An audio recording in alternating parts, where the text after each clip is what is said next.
Hello guys, welcome back for another video of service reset my car. Today I'm going to show you how you can service reset an Audi Q2. It's a 2016 model. We did an oil change and I'm going to show you how you can reset this manually for yourself or for each other to help each other develop more videos. Before we start, I want to mention our YouTube channel. It's Service Reset My Car. Subscribe to our channel if you like our videos. Give us a thumbs up if you like our videos. If you have any questions, any comments, use the comment area and I'll get back to you as soon as possible. Okay, let's start with this one. As I mentioned in the start of the video, it's the Audi Q2 2016 model, and I'm going to show you how you can reset the oil change manually for yourself. Okay, let's start by turning the ignition on. Once you turn the ignition on, you have to use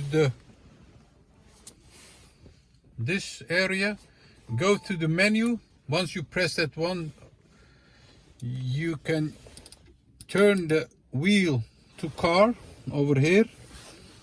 Press the wheel.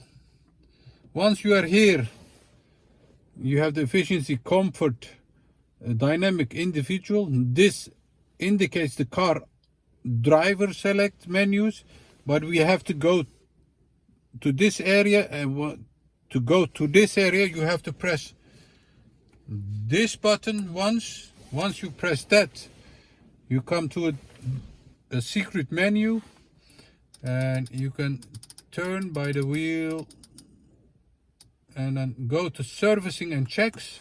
Once you are here, you have to go to service intervals and then press again for reset oil change interval.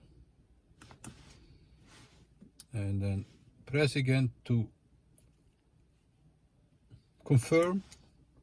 Once you have that, the oil indicator resets it and goes to 15,000 kilometers and the next 365 days. That was it for today. We showed you the service reset of an Audi Q2 2016 model, and I hope you enjoyed it. Did you enjoy it? Subscribe to our channel, give us a thumbs up, and hope to see you next time with another video. Thank you, bye bye.